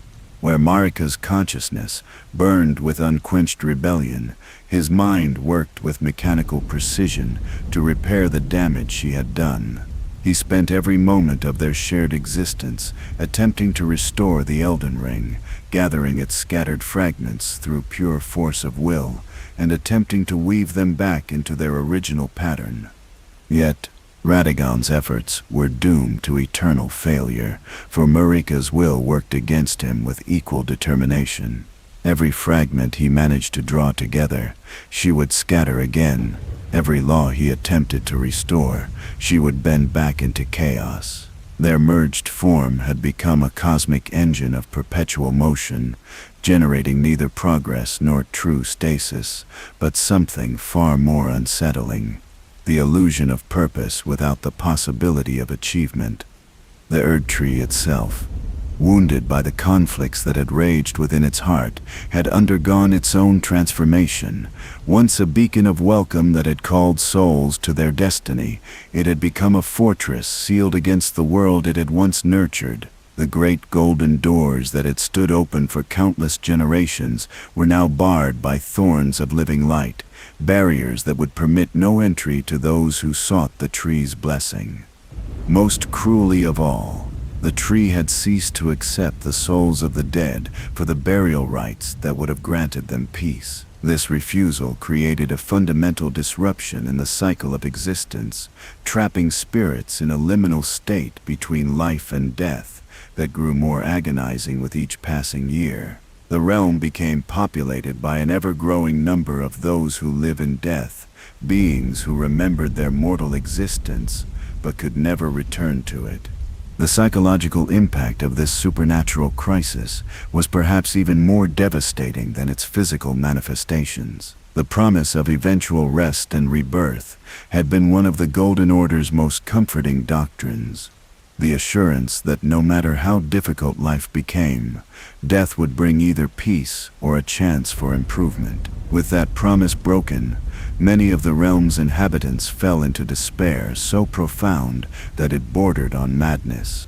Yet even in this darkest hour, there were those who found reasons for hope. The Tarnished, those warriors who had been exiled during the height of the Golden Order's power, began to experience something unprecedented: the return of grace to their souls. This was not the old grace, which had demanded obedience to established authority, but something new and strange, a calling that seemed to originate from the broken world itself rather than from any cosmic overseer.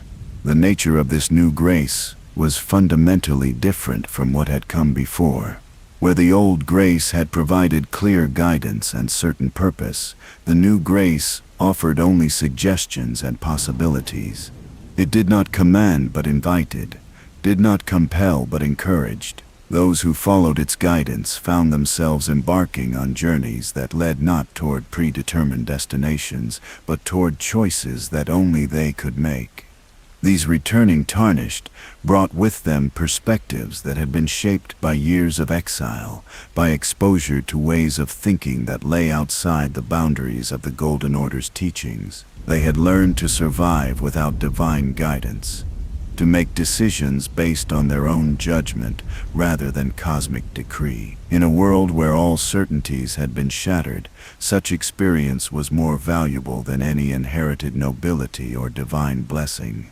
The demigods who had survived the initial chaos of the Shattering found themselves ruling over domains that reflected their own fractured natures. Morgoth, the Omen King, had claimed the throne of Lindell but ruled from shadows, his shame at his own cursed nature preventing him from exercising the full authority that his position granted. He became a guardian of ruins, protecting what remained of the old order while lacking the vision to create anything new. Mohg had descended into the underground palace of Mohgwyn, where he established a court dedicated to the worship of an outer god of blood and transformation. His realm existed as a dark mirror of the Golden Order's hierarchy, offering advancement and power to those willing to participate in rituals that would have been unthinkable under the previous dispensation. Yet, for all its apparent freedom, Mohg's kingdom was perhaps even more tyrannical than what it had replaced, demanding absolute submission to desires that recognized no moral boundaries. Richard's transformation into the god-devouring serpent had created something that existed entirely outside normal categories of existence. His volcanic domain had become a laboratory for exploring the possibilities that emerged when all conventional limitations were abandoned. His followers, calling themselves the Recusants, practiced a form of blasphemy so complete that it transcended mere rebellion to become a new form of religious devotion.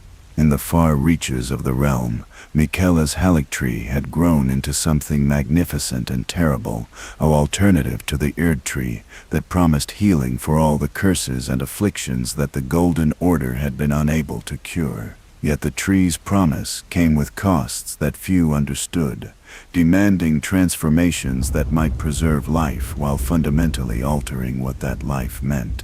The ordinary people of the lands between, caught between these competing visions of divine authority, developed their own strategies for survival in a world that had become fundamentally unpredictable. Some embraced the chaos, finding in it opportunities for advancement that the rigid hierarchies of the old order had never permitted. Others retreated into small communities that attempted to maintain local order, even as the larger world collapsed around them. Many turned to forms of worship that predated the Golden Order, reviving ancient traditions that honored forces too primal to be constrained by cosmic law. The Crucible Knights experienced a revival as people sought connection with powers that celebrated change rather than demanding stasis. Local spirits and minor deities, long suppressed under Marika's rule, began to assert themselves once again. The merchants and traveling scholars who moved between the fractured domains served as informal ambassadors carrying news and ideas from one region to another. Their reports painted a picture of a world that was simultaneously more dangerous and more free than it had ever been under unified rule. Innovation flourished in some areas while others regressed to barbarism, creating a patchwork of different experiments in governance and social organization.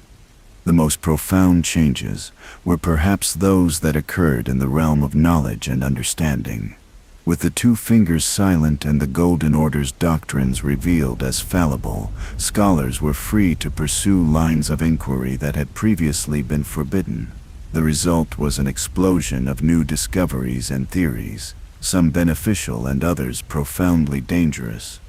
The Academy of Raya Lucaria became a center for research into the fundamental forces that governed reality, its scholars working to understand the principles that lay beneath the chaos of the Shattering. Their work revealed that the cosmos was far more complex and mutable than the Golden Order's teachings had suggested, containing possibilities that no single system of law could fully encompass. Yet this intellectual freedom came with its own perils.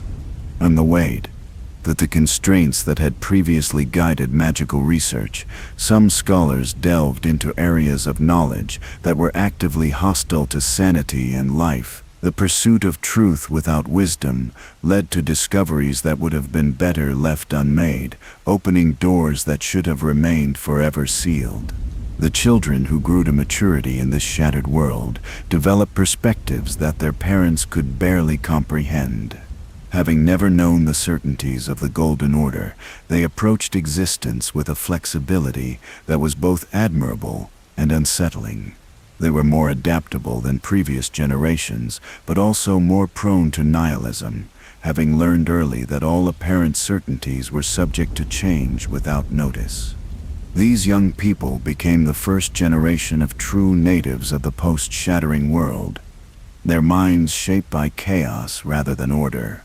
Some became explorers and innovators, using their freedom from traditional limitations to achieve things that previous generations would have considered impossible. Others became lost in the endless possibilities that surrounded them, unable to commit to any single path in a world where all paths seemed equally valid and equally meaningless.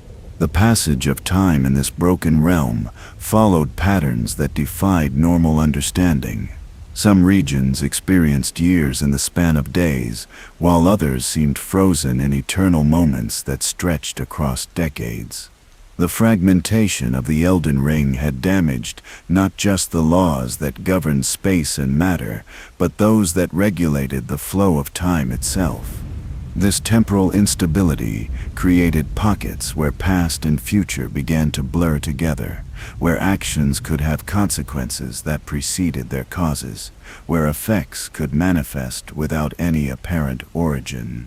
Travelers might enter a forest as young adults and emerge as elderly sages, or they might age backwards until they became children with the memories of their older selves intact. Yet even in the midst of all this chaos and uncertainty, signs began to emerge that suggested the possibility of healing. The new grace that had begun calling to the tarnished was not the only force working toward restoration. Deep beneath the surface of events, currents of change were moving that seemed to be guided by some form of intelligence or purpose. Plants began to grow in patterns that had never been seen before, creating gardens of impossible beauty in the midst of devastated landscapes. Animals displayed behaviors that suggested they were responding to influences that human senses could not detect. Even the undead seemed to be gradually organizing themselves according to principles that hinted at the emergence of new forms of existence rather than mere decay. The lands between had become a laboratory for exploring questions that no previous age had dared to ask. What forms might life take if freed from all constraints?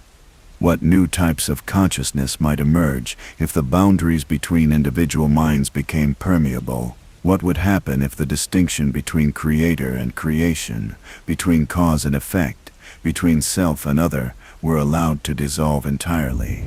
The answers to these questions were still taking shape, manifesting as experiments in existence that were too new and strange to be fully understood. The world that Marika had broken was slowly growing back together, but it was growing into something that had never existed before. Something that might be better or worse than what had come before, but would certainly be different in ways that no one could predict. And through it all, the call of grace continued to draw the tarnished back to a realm that needed them not as conquerors or saviors, but as participants in the greatest experiment in the history of existence. The attempt to create order from chaos, not through divine decree, but through the choices of mortal hearts, guided by their own understanding of what life might become.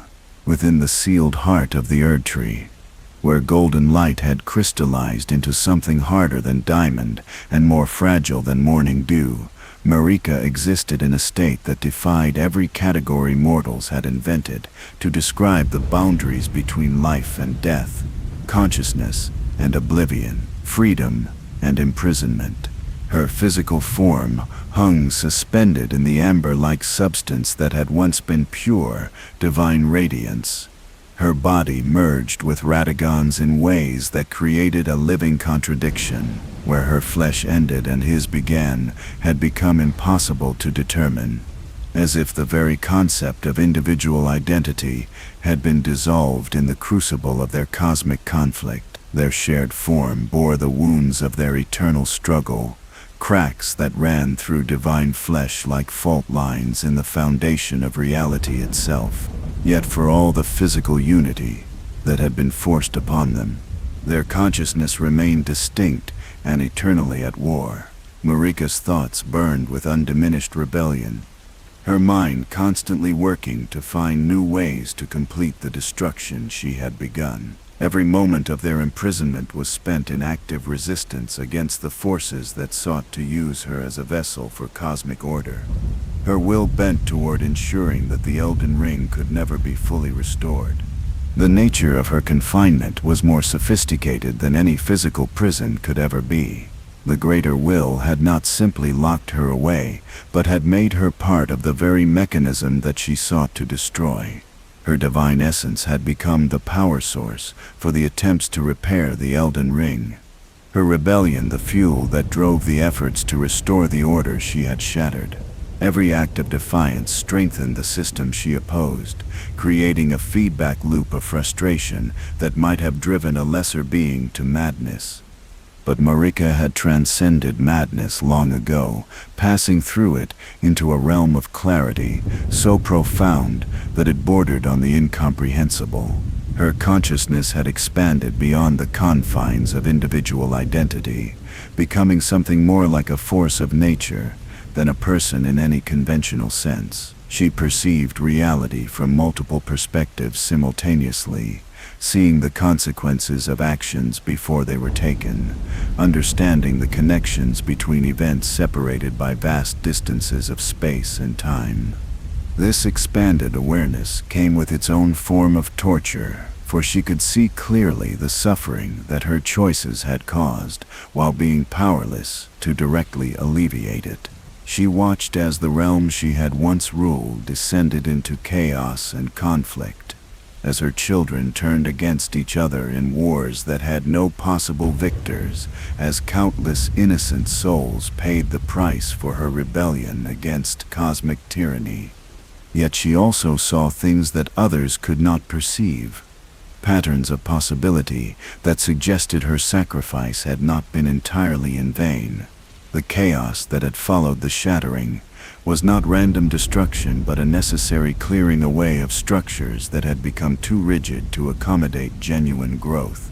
The suffering that seemed so meaningless from the perspective of those who endured it was actually part of a larger process of transformation that would eventually give birth to something unprecedented. Radagon's consciousness, bound together with hers, yet pulling in the opposite direction, experienced their imprisonment differently. Where she saw necessary destruction, he perceived only loss and waste. Where she found hope in the possibilities that chaos had unleashed, he saw only the failure of order to protect those who depended upon it. His thoughts were consumed with plans for restoration, with calculations of how the scattered fragments of divine law might be reassembled into their original configuration. The work of reconstruction occupied every moment of his existence, a task made infinitely more difficult by Marika's constant interference. He would painstakingly gather the scattered pieces of cosmic order, only to have her will scatter them again before they could be properly joined. He would establish new patterns of law and stability, only to watch her chaotic influence reduce them to incoherence within moments of their creation. Yet Radagon's efforts were not entirely futile, for his influence worked to prevent the complete dissolution of reality that Marika's unrestrained rebellion might have caused. His presence served as a stabilizing force that kept the chaos within manageable bounds, ensuring that the destruction would clear the way for new growth, rather than simply ending everything that had ever existed. The relationship between their divided consciousness had evolved over the centuries of their imprisonment into something that transcended simple opposition. They had become partners in a cosmic dance, their conflict creating a dynamic tension that generated new possibilities neither could have achieved alone. Marika's destruction provided the raw material that Radagon's creativity could reshape, while his attempts at order gave direction to her chaotic energies. This partnership was not willing or comfortable, but it was profoundly effective in ways that neither of them fully understood.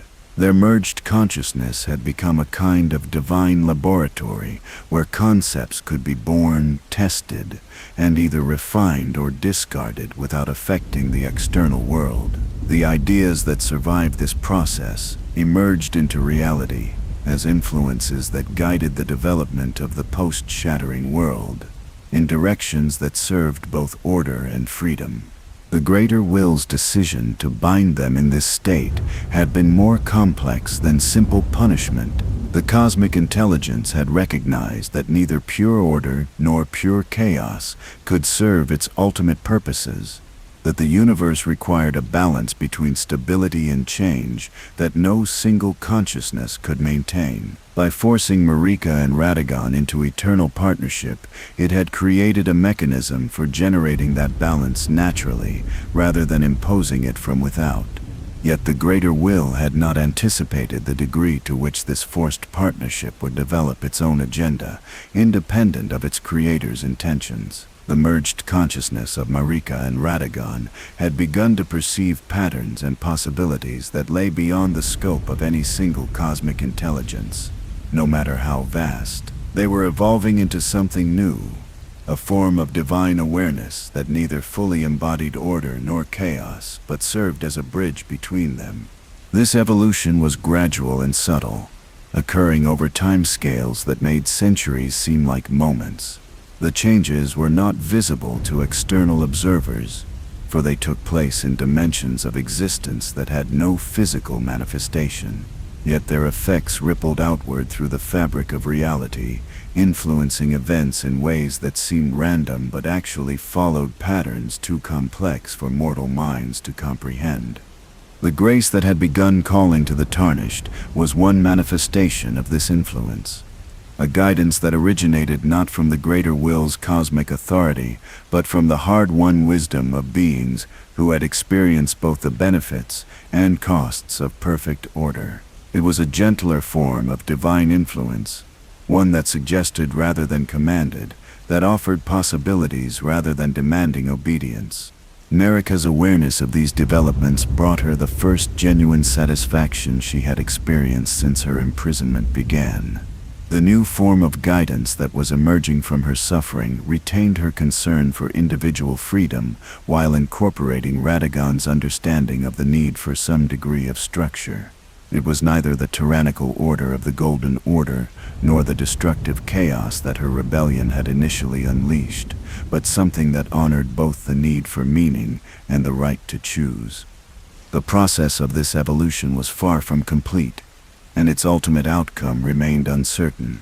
The merged consciousness was still learning how to balance competing demands, still discovering what forms of influence were helpful rather than harmful. There were false starts and setbacks, moments when the balance tipped too far toward one extreme or the other.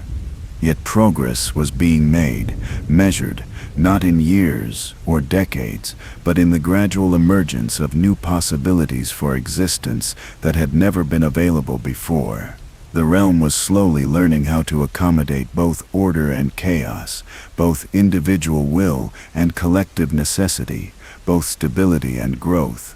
The price of this learning was enormous, paid in suffering and uncertainty by countless souls who served as unwitting participants in the greatest experiment in the history of existence.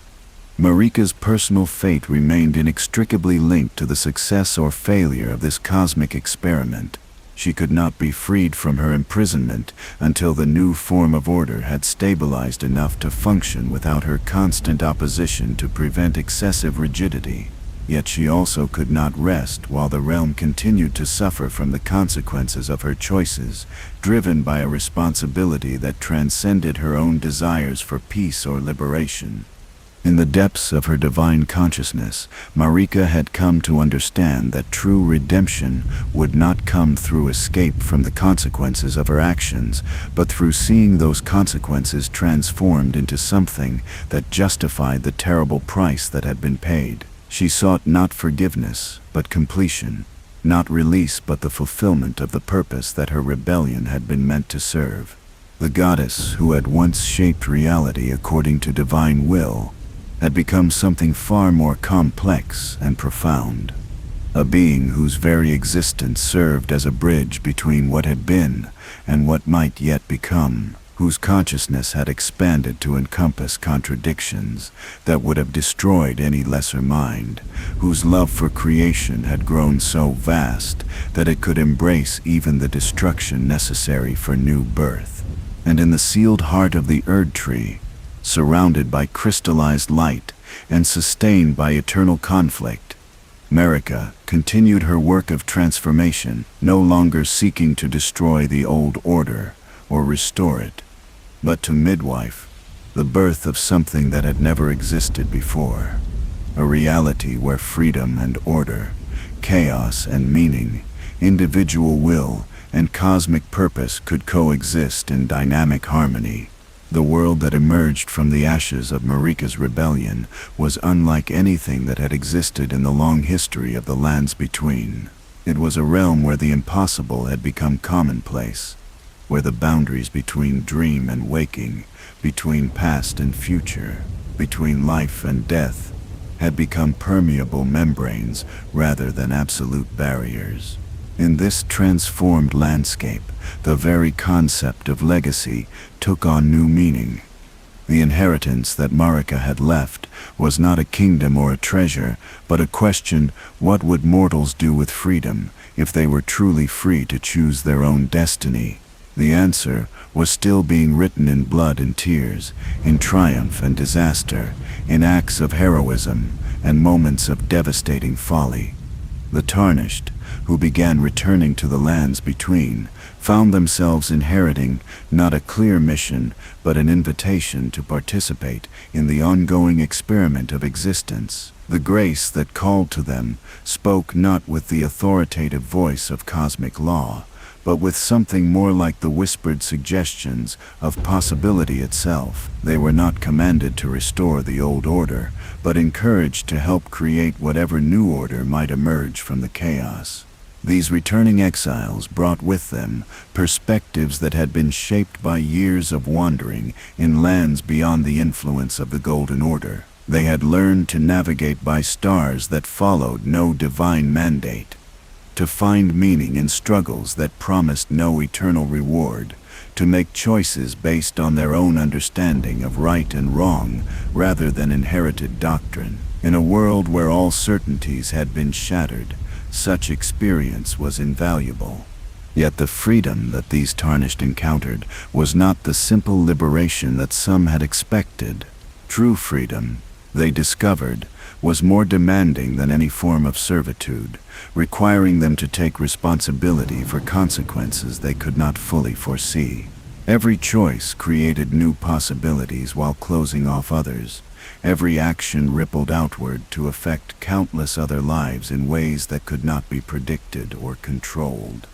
The fragments of the Elden Ring that lay scattered across the realm had become more than mere sources of power. Each great rune carried within it not just divine energy but a different vision of what reality might become. Those who claimed these fragments found themselves not just empowered but transformed. Their consciousness expanded to encompass possibilities that their mortal minds had never been designed to contain. Some who encountered these fragments were elevated by the experience, discovering within themselves capacities for wisdom and compassion that they had never suspected. Others were crushed by the weight of cosmic awareness, their sanity fracturing under the pressure of understanding truths that no individual consciousness could safely hold. The power was available to all, but not all were equipped to bear the responsibility that came with it.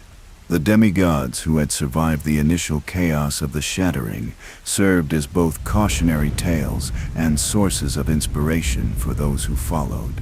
Their struggles with power and responsibility, their successes and failures, their triumphs and corruptions, provided examples of the various paths that were available to those who sought to shape the emerging order. Morgoth's rule over the ruins of Lendel demonstrated both the value and the limitations of attempting to preserve what remained of the old ways. His protection of the capital's remnants prevented total chaos, but also prevented the kind of renewal that might have created something genuinely better. He became a guardian of ghosts, defending memories rather than nurturing possibilities. Ricard's transformation into something beyond conventional categories showed what could happen when the pursuit of freedom was taken to its ultimate extreme. His realm had become a place where all limitations were rejected, where every desire could be pursued regardless of consequence. Yet the result was not paradise but a different kind of prison, one built from appetite rather than duty, but no less confining for those who dwelt within it. Melania's struggle with the Scarlet Rot illustrated the tragic complexity of power that came with costs that could never be fully calculated. Her love for Miquella had driven her to acts of both heroism and destruction, showing how the noblest motivations could lead to the most devastating consequences when combined with forces beyond mortal understanding. The ordinary people of the realm, those who possessed no divine heritage or cosmic power, found themselves adapting to the new reality in ways that were both inspiring and heartbreaking. Some communities thrived in the absence of central authority, developing new forms of cooperation and governance that served their specific needs better than any universal system could have done. Others collapsed under the weight of freedom, their members unable to maintain cohesion without external structure to guide their interactions. The children who grew to maturity in this shattered world represented the first generation of true natives of the post-shattering reality. Their minds had been shaped by chaos rather than order, by possibility rather than certainty, by questions rather than answers. They approached existence with a flexibility that was both admirable and unsettling, equally capable of remarkable creativity and devastating nihilism. These young people became the carriers of Marika's true legacy, for they embodied the principle that had driven her rebellion, the conviction that individual consciousness was valuable enough to justify the destruction of any system that sought to constrain it absolutely. They were living proof that freedom could survive even the most devastating upheavals, that the human spirit could adapt to conditions that would have seemed impossible to previous generations. The knowledge that emerged from the ruins of the Golden Order's certainties was vast and contradictory, encompassing discoveries that challenged every assumption about the nature of existence. Scholars working in the Academy of Raya Lucaria had unlocked secrets of reality that the previous age's restrictions had kept hidden, revealing that the cosmos was far stranger and more mutable than anyone had suspected. Yet, this intellectual freedom came with dangers that were only gradually becoming apparent. Some forms of knowledge were actively hostile to the minds that encountered them, carrying within them influences from realms where the laws of sanity held no sway. The pursuit of truth without wisdom had opened doors that perhaps should have remained closed, releasing into the world concepts that challenged not just understanding, but the very capacity for understanding. The merchants and travelers who moved between the fractured domains served as the nervous system of the emerging civilization, carrying not just goods and news but ideas and possibilities from one region to another. Their stories painted a picture of a world that was simultaneously more dangerous and more free than any that had existed before, a place where every journey might lead to wonders or horrors beyond imagination. The most profound legacy of the Shattering was perhaps the transformation in how consciousness itself operated within the lands between. The rigid boundaries that had once separated individual minds had become permeable, allowing for forms of communication and understanding that transcended conventional language. Some people began to experience shared dreams, collective visions that seemed to originate from sources beyond any single imagination. This dissolution of the barriers between minds created new possibilities for cooperation and understanding, but also new vulnerabilities to manipulation and madness. Communities that learned to navigate these psychic connections discovered that they could achieve levels of coordination and empathy that had been impossible under the old order. Others became lost in collective delusions that no individual member was strong enough to resist. The temporal instabilities that had emerged from the breaking of cosmic law created pockets where different eras existed simultaneously, where travelers might encounter the same location in multiple states of past and future development. These temporal anomalies served as windows into possibilities that had been lost or had not yet come to pass, offering glimpses of what the realm had been and what it might still become. Some of these temporal fragments contained echoes of the Golden Order at its height, preserved moments of perfect harmony that served as reminders of what had been sacrificed in the pursuit of freedom. Others showed visions of potential futures, some promising and others terrifying, all serving as invitations to conscious choice about the direction of development. The influence of other outer gods, no longer constrained by the greater will's monopoly on cosmic authority, began to manifest more openly throughout the realm. The god of Rot worked through the scarlet blooms that transformed death into new forms of life. The frenzied flame offered escape from all meaning through the embrace of pure chaos. The dark moon promised knowledge that transcended the need for any external validation. Yet these competing cosmic influences were not simply replacing the greater will's authority with their own. The fundamental change that Marika's rebellion had accomplished was the establishment of the principle that mortals had the right to choose which cosmic forces they would serve, if any. The gods could offer their gifts and make their demands, but they could no longer simply impose their will upon unwilling subjects. This transformation in the relationship between divine and mortal consciousness represented perhaps the most revolutionary aspect of Marika's legacy.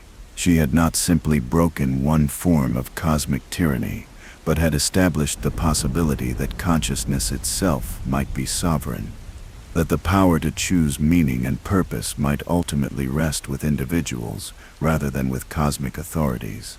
The price of this sovereignty was enormous.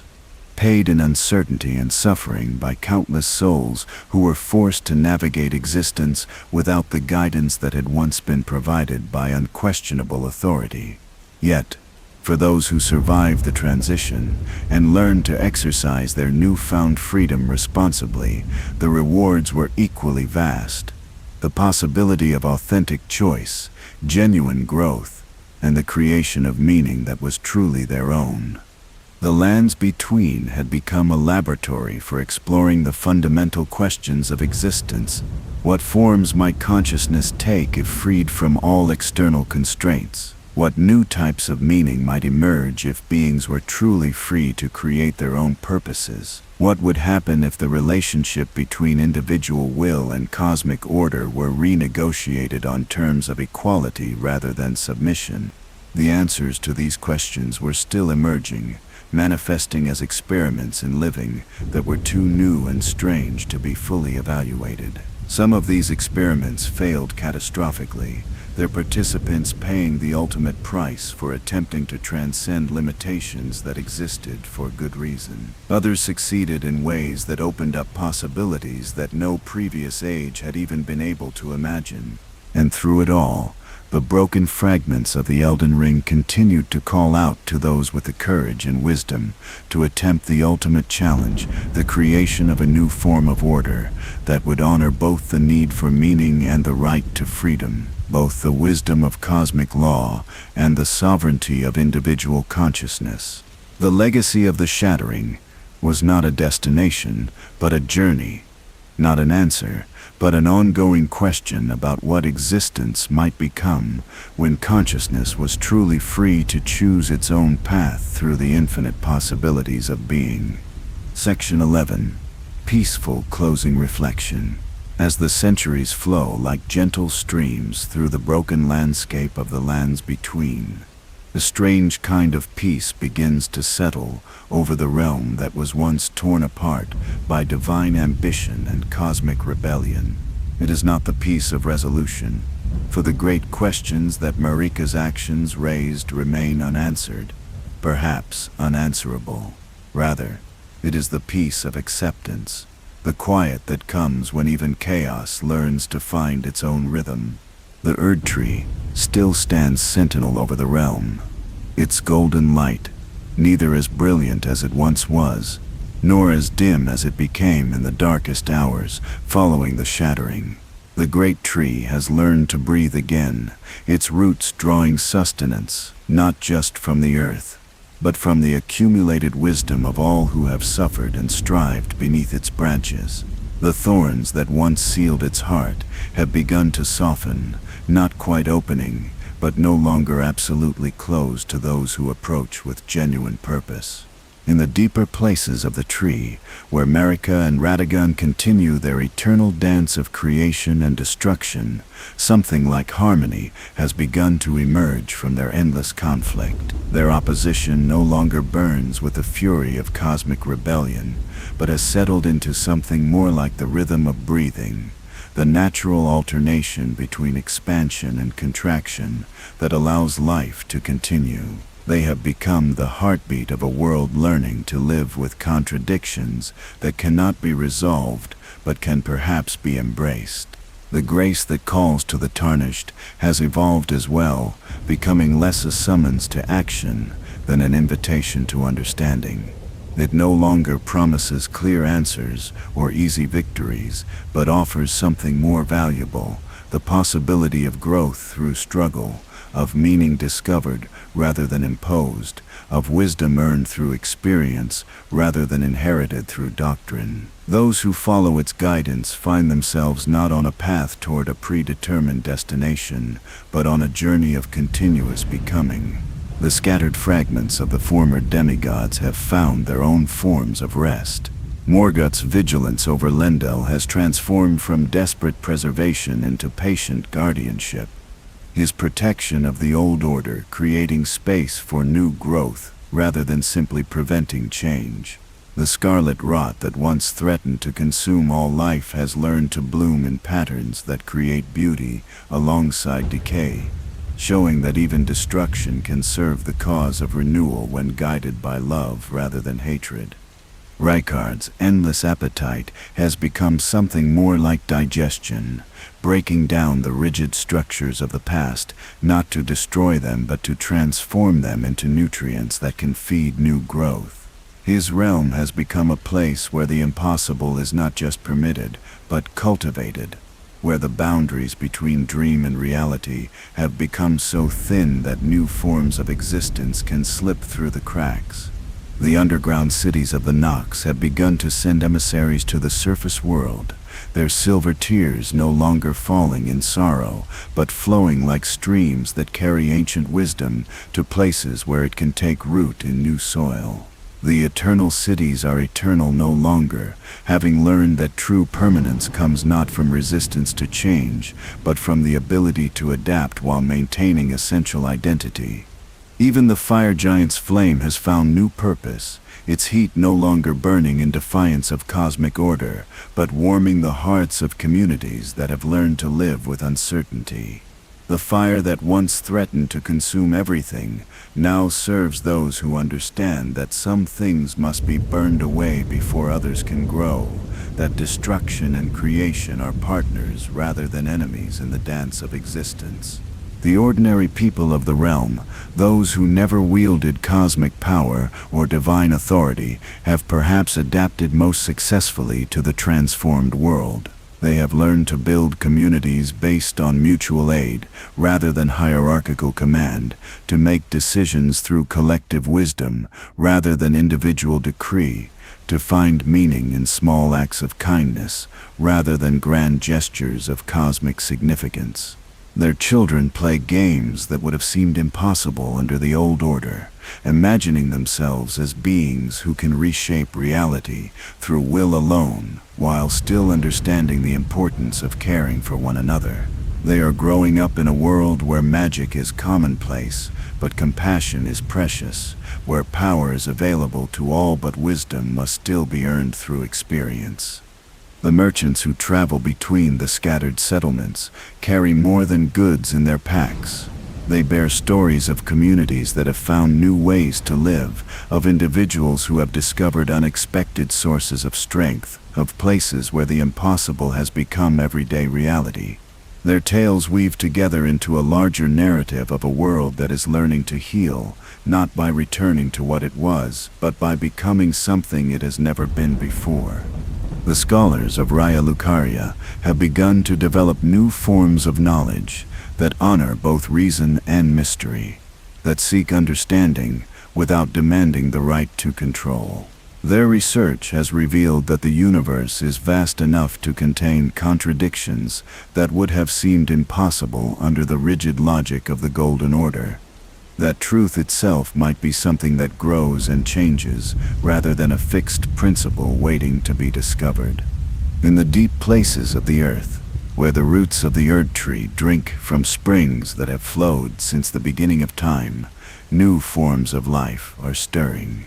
These are not the corrupted monstrosities that were born from the initial chaos of the Shattering, but something more hopeful. Beings that embody the lessons that have been learned through centuries of struggle, creatures that represent the possibility of growth through adversity rather than despite it. The stars that Raider once held in their courses have begun to move again, but their motion follows patterns that honor both the order he sought to preserve and the freedom that Marika's rebellion made possible. They dance through the heavens in spirals that suggest both stability and change, creating new constellations that tell stories of transformation rather than mere repetition. The various outer gods that once competed for dominance over the realm have learned to coexist, their influences weaving together into patterns that create complexity without chaos, diversity without conflict. They have discovered that reality is vast enough to accommodate multiple visions of truth, that the cosmos can contain many different forms of order without any one of them needing to claim absolute authority. The frenzied flame still burns in some corners of the realm, but it no longer seeks to consume everything in its path. Instead, it has become something more like a forge fire, burning away only what is ready to be transformed while leaving the essential core of things intact. Those who approach it no longer lose their sanity, but discover that madness and wisdom might be closer neighbors than anyone had previously suspected. The god of rot continues its work of transformation, but the changes it brings are no longer seen as purely destructive. The scarlet flowers that bloom in its wake have been found to possess healing properties for certain ailments. Their beauty, a reminder that even decay can serve the cause of life when approached with proper understanding. Communities have learned to work with the rot rather than simply opposing it, finding ways to channel its transformative power toward beneficial ends.